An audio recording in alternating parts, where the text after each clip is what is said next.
तमिलनाडु की 10 सबसे महंगी खेती जिनसे वहाँ के किसान करोड़ों कमा रहे हैं। नंबर 10, कोको यानी चॉकलेट का बेस। तमिलनाडु के कोयम्बटूर और ईरोड जैसे इलाकों में कोको की खेती बहुत महंगी मानी जाती है। इसका कारण है कि कोको प्लांट्स को स्पेशल क्लाइमेट और केयर चाहिए। यहाँ के फार्मर्स इसे नारियल और सुपारी के पेड़ों के बीच में इंटरक्रॉप के रूप में उगाते हैं। एक एकड़ कोको फार्म सेटअप करने में लाखों का खर्चा आता है, लेकिन इसका फायदा भी उतना ही बड़ा है क्योंकि चॉकलेट कंपनियां इससे डायरेक्ट डील करती। नंबर 8, तमिलनाडु इंडिया का दूसरा सबसे बड़ा नारियल प्रोड्यूसर है। नारियल की खेती सुनने में सिंपल लगती है, लेकिन बड़े लेवल पर यह बहुत महंगी होती है। नारियल से जो प्रोडक्ट्स बनते हैं जैसे तेल, पानी, कोयर और मिठाइयाँ, उनकी मार्केट डिमांड बहुत हाई है। तमिलनाडु के नारियल एक्सपोर्ट होकर अरब देशों तक जाते हैं। नंबर 7, सुपारी तमिलनाडु की एक और महंगी खेती है। सुपारी के पेड़ों को 5 से 6 साल लगते हैं ग्रो करने में और इन्हें काफी मेंटेनेंस चाहिए, लेकिन एक बार पेड़ फल देने लगे तो किसान को सालों तक कमाई होती रहती है। सुपारी इंडिया के अलावा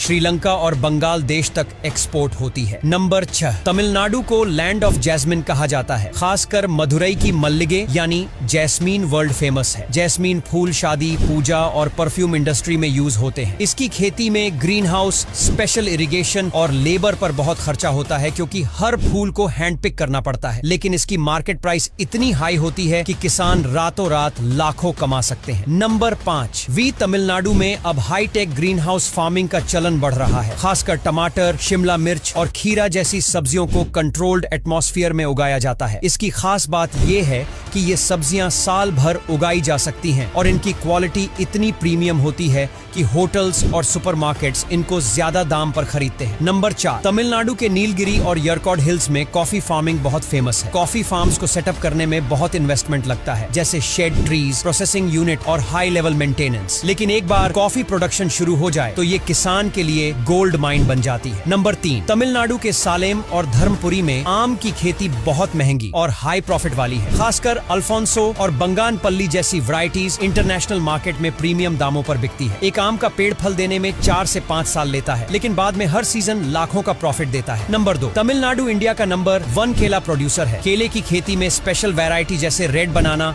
और ग्रैंड 9 बहुत महंगे दामों पर बिकते हैं। केले की खेती में ड्रिप इरिगेशन, फर्टिलाइजर और ट्रांसपोर्ट पर करोड़ों तक खर्च हो सकता है अगर बड़े लेवल पर किया जाए। नंबर 1, अनार की खेती तमिलनाडु में खासकर सूखी जमीन वाले एरियाज में होती है। अनार को रेड रूबी भी कहा जाता है क्योंकि इसकी कीमत हमेशा हाई रहती है। इसकी खेती में drip irrigation, high quality plants और कीट नियंत्रण पर अच्छा खासा खर्च होता है, लेकिन एक्सपोर्ट क्वालिटी अनार गल्फ कंट्री, यूरोप और एशिया तक भेज। अब यहाँ तक वीडियो देख ली है तो फिर वीडियो को लाइक और शेयर करना बिल्कुल भी मत भूलना। धन्यवाद।